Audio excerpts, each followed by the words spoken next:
is the light that guideth in darkness.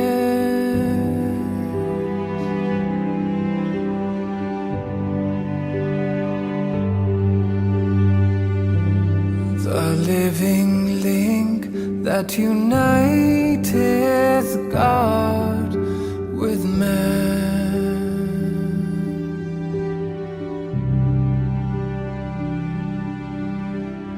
Love is the light. Love is the light.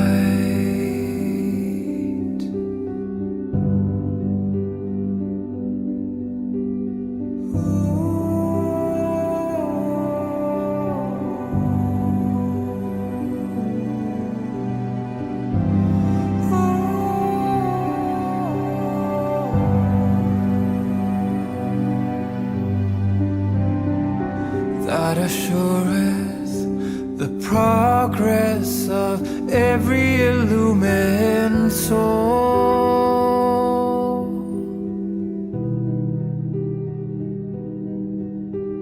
Love is the light.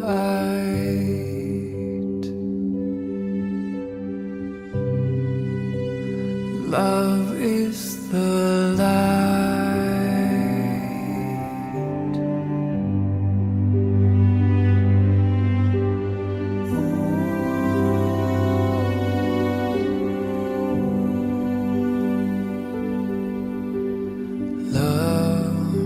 The light that guideth in darkness.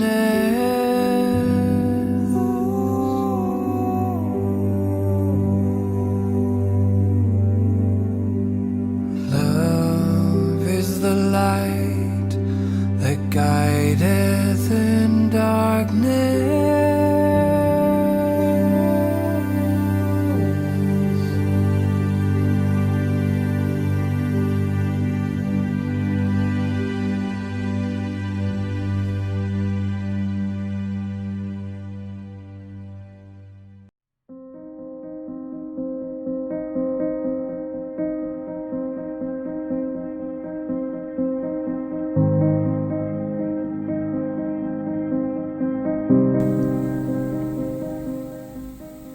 On Saturday, May 7th, 1892, the government began rounding up the farmers and poor people of the region, keeping them as conscripts against their will. They put 1,000 of them into uniform and gave them military training, intending after a few days to dispatch them out to faraway lands. The tents of these oppressed people were near the grounds of Bachi, and the weeping and lamenting and the cries of their families were heard day and night. On the evening of that great day of oppression, a fever came upon Baha'u'llah. It was slight, and he did not call any attention to it. In the morning, a number of the friends reached his presence.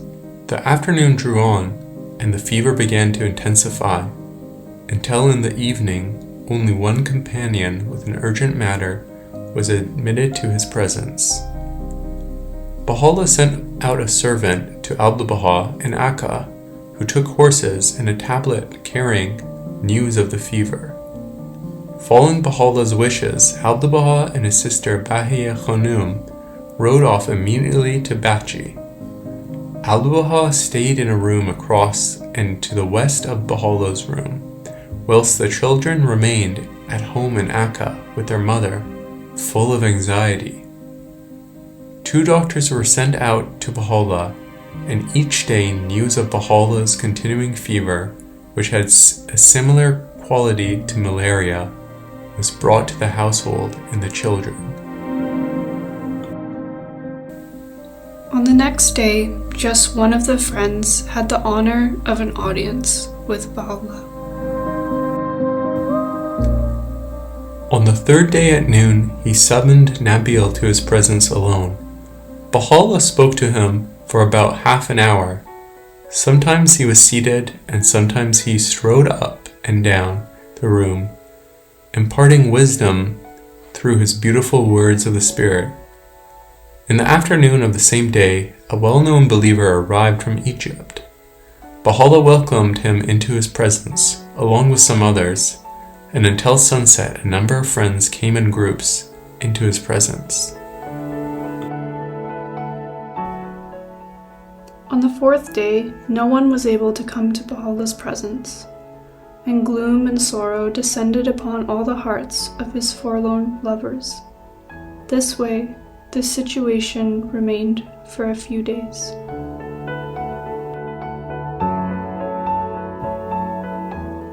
It was about the sixth day when the family and children living in Akka traveled over to Bahji.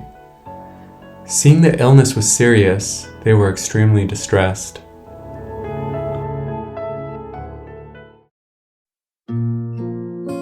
إلهي إلهي أسألك ببحر شفائك وإشراقات أنوار نير فضلك وبالاسم الذي سخرت به عبادك وبنفوذ كلمتك العليا واقتدار قلمك الأعلى وبرحمتك التي سبقت من في الأرض والسماء أن تطهرني بماء العطاء من كل بلاء وسقم وضعف وعجز. أي ربي ترى سائلا قائما لدى باب جودك والآملا متمسكا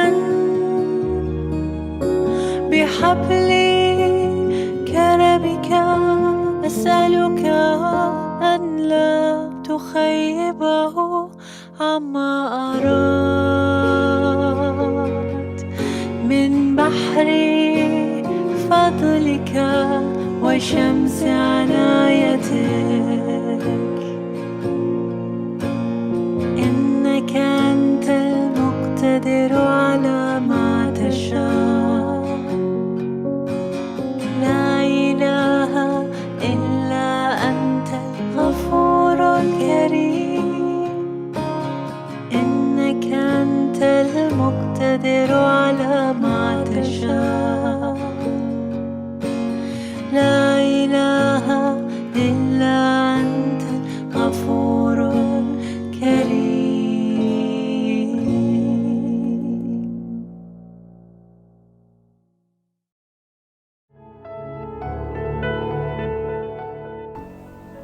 On the ninth day, Abdul-Baha left the presence of Baha'u'llah. He went to the pilgrim house and shared Baha'u'llah's greetings with everyone there, and Baha'u'llah's desire that the friends remain patient and steadfast, and that they should arise, unperturbed, and spread the call of God, knowing He shall be present with them, and will remember and care for them always. Abdul-Baha's tone made it clear that Baha'u'llah's ascension from this world was fast approaching. These words pierced their hearts with such grief that they cried out and were thrown into such turmoil and dismay that they were close to passing away. At dawn on the 10th day, Abdul-Baha came again to the pilgrim house. He was happy and smiling, and awaking the friends one by one, he called them to rise and drink their morning tea with joy, for Baha'u'llah was presently in perfect health, and the signs of great favor were apparent in his face. The friends were overwhelmed with joy to hear this news. That very same morning, wholly unexpected, a royal telegram arrived ordering the release of all the conscripts. This news was rapturously received by all the people in the land and lifted their hearts with delight. Abdullah distributed food amongst these conscripts, the poor, the prisoners, and the orphans. The people of Akka and farther afield in Syria, low and high alike, were wholeheartedly offering their thanks to Baha'u'llah for such a loving favor and grace. No one in Syria could remember experiencing a day of such heavenly release as upon that day, and they rejoiced with each other in a day of festival. Abdullah journeyed into Akka and visited every Baha'i household, conveying to every man and woman the loving greetings from Baha'u'llah.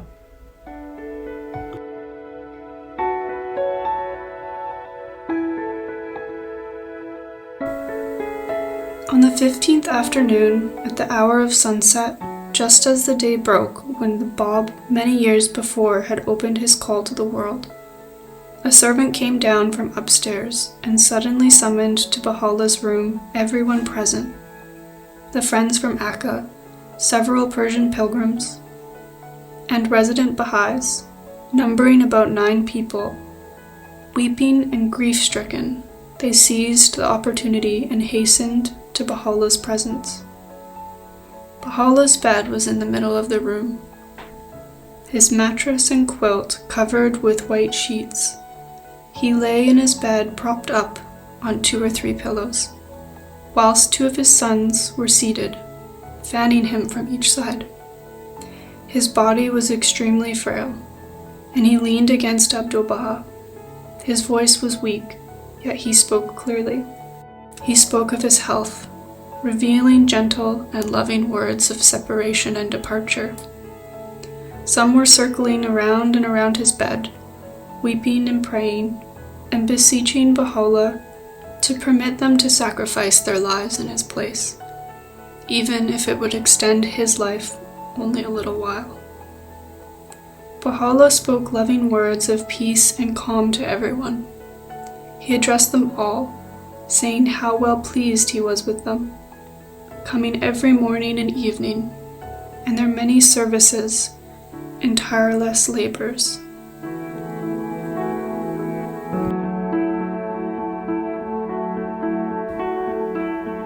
He prayed that their actions would be examples worthy of the name Baha'i, letting their characters speak out to the world, and that they would ever be true and steadfast followers of the light of God's law. He prayed that God would assist them to remain united and aid them to raise up the cause of the Lord. Baha'u'llah spoke as a reminder to those around him. These words from the Kitab Aqdas say, "Let your hearts not be perturbed, O people, when the glory of my presence is withdrawn, and the ocean of my utterance is stilled. In my presence amongst you there is a wisdom, and in my absence there is a yet another inscrutable to all but God, the incomparable, the all-knowing. Verily we behold you from our realm of glory, and shall aid whosoever will arise for the triumph of our cause, with the host of the concourse on high, and a company of our favored angels. Be not dismayed, O peoples of the world, when the day star of my beauty is set, and the heaven of my tabernacle is concealed from your eyes. Arise to farther my cause, and to exalt my word amongst men. We are with you at all times, and shall strengthen you through the power of truth. We are truly almighty. Whoso hath recognized me will arise and serve me with such determination that the powers of earth and heaven shall be unable to defeat his purpose." Baha'u'llah then spoke of the importance of unity, love, and friendship, and urged everyone to avoid disunity, discord, and schism. He vehemently counseled the friends to abstain from dissension and strife. Although his body was feeble, he voiced this with immense power, distinctly measuring out the words emphatically, as he commanded them, to shun disharmony, to strive that no discord should arise amongst the friends, and to avoid contention. God, oh my God, unite the hearts of thy servants and reveal to them thy great purpose. May they follow thy commandments and abide in thy Lord. Help them, O God, in their endeavor, and grant them strength to serve thee, O God. Leave them not to themselves, but guide their steps by the light of thy knowledge, and cheer their hearts by thy love. Verily, verily, thou art their helper and their Lord. Thou art their helper and their Lord.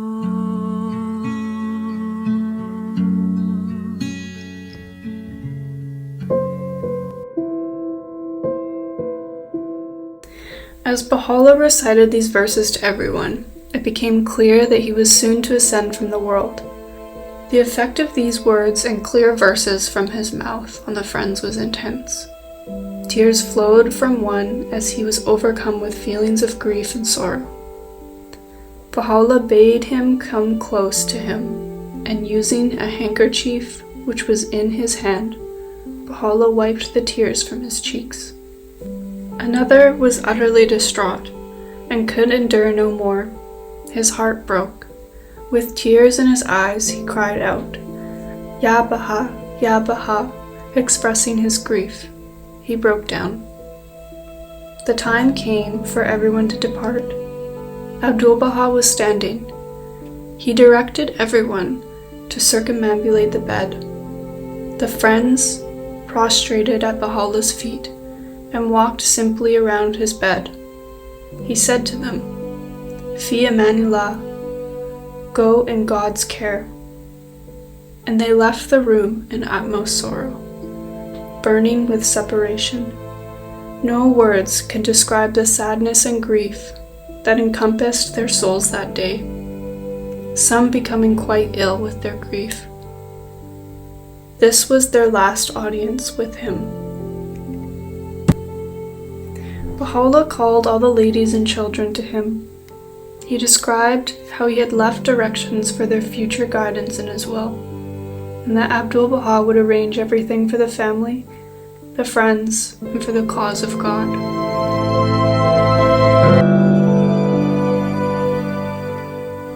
On the night of the 29th of May, 1892, 8 hours after sunset, age 75, whilst there was no sign of any fever, Baha'u'llah ascended to the celestial worlds of the spirit.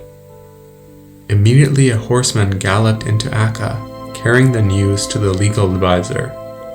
Following the custom for the passing of an exceptionally honored and learned holy man, there rang out across the land, from the 7 minarets of the mosque, "God is great, He giveth life, He taketh it again.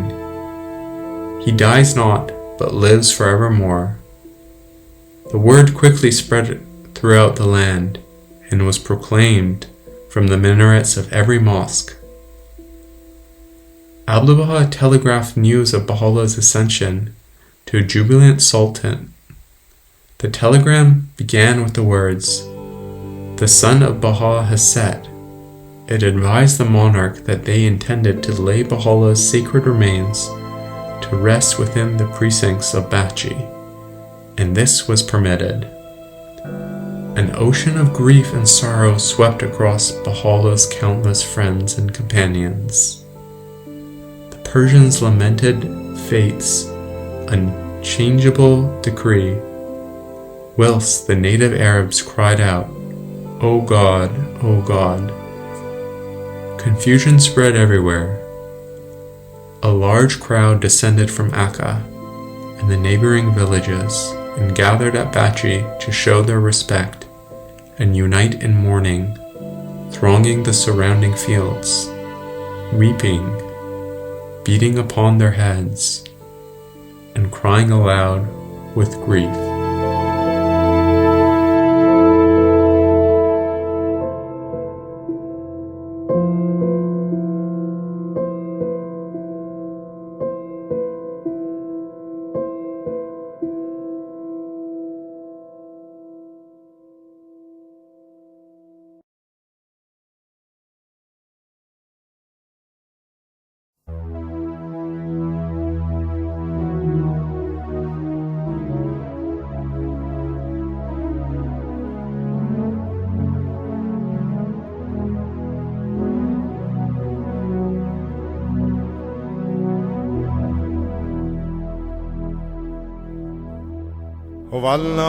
والله تعالی پروردگارا مرزگارا نفس نفیسی به ملکوت شهود سعود نمود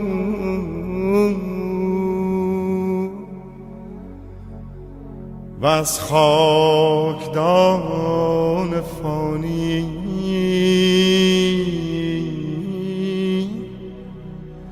به جهان جاودانی شتاب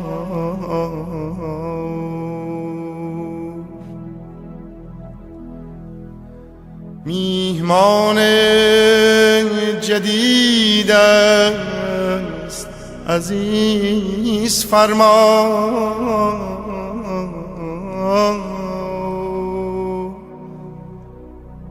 بنده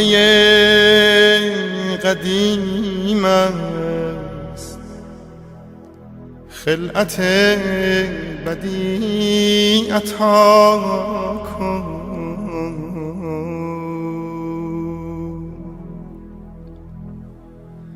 ای بی نیاز بیامرز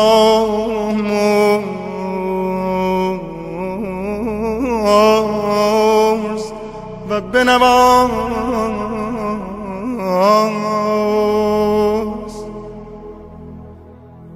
و به خلوتگاه راز راه ده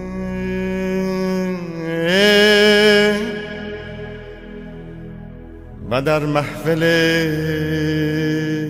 تجلی همدم و دمساز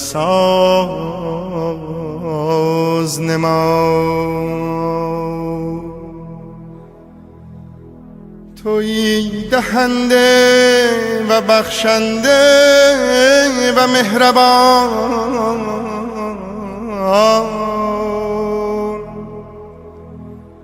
و تویی آمرزنده و نوازنده و توانا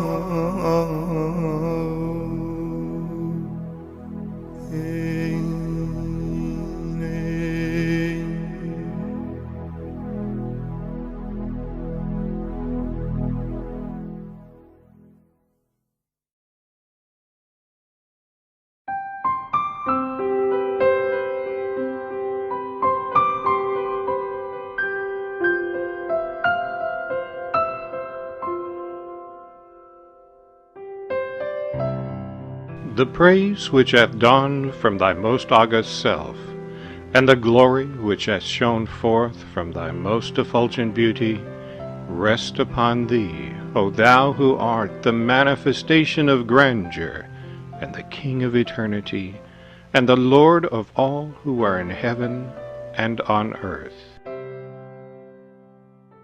I testify that through thee the sovereignty of God in his dominion, and the majesty of God in his grandeur were revealed, and the day stars of ancient splendor have shed their radiance in the heaven of thine irrevocable decree, and the beauty of the unseen hath shone forth above the horizon of creation. I testify, moreover, that with but a movement of thy pen, thine injunction, Be thou, hath been enforced, and God's hidden secret hath been divulged, and all created things have been called into being, and all the revelations have been sent down. I bear witness, moreover, that through thy beauty the beauty of the adored one hath been unveiled, and through thy face the face of the desired one hath shone forth, and that through a word from thee thou hast decided between all created things, causing them who are devoted to thee to ascend unto the summit of glory, and the infidels to fall into the lowest abyss. I bear witness that he who hath known thee hath known God, and he who hath attained unto thy presence hath attained unto the presence of God. Great, therefore, is the blessedness of him who hath believed in thee, and in thy signs, and hath humbled himself before thy sovereignty, and hath been honored with meeting thee, and hath attained the good pleasure of thy will, and circled around thee, and stood before thy throne. Woe betide him that hath transgressed against thee, and hath denied thee, and repudiated thy signs, and gainsaid thy sovereignty, and risen up against thee, and waxed proud before thy face, and hath disputed thy testimonies, and fled from thy rule and thy dominion, and been numbered with the infidels, whose names have been inscribed by the fingers of thy behest upon thy holy tablets. Waft then unto me, O my God and my beloved, from the right hand of thy mercy and thy loving kindness, the holy breaths of thy favors, that they may draw me away from myself and from the world unto the courts of thy nearness and thy presence. Potent art thou to do what pleaseth thee. Thou truly hast been supreme over all things.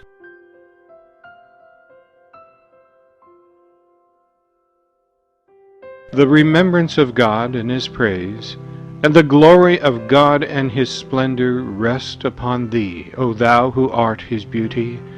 I bear witness that the eye of creation hath never gazed upon one wronged like thee. Thou wast immersed all the days of thy life beneath an ocean of tribulations. At one time thou wast in chains and fetters. At another thou wast threatened by the sword of thine enemies. Yet despite all this, thou didst enjoin upon all men to observe what had been prescribed unto thee by him who is the all-knowing, the all-wise. May my spirit be a sacrifice to the wrongs thou didst suffer, and my soul be a ransom for the adversities thou didst sustain. I beseech God, by thee and by them whose faces have been illumined with the splendors of the light of thy countenance, and who for love of thee have observed all whereunto they were bidden, to remove the veils that have come in between thee and thy creatures, and to supply me with the good of this world and the world to come.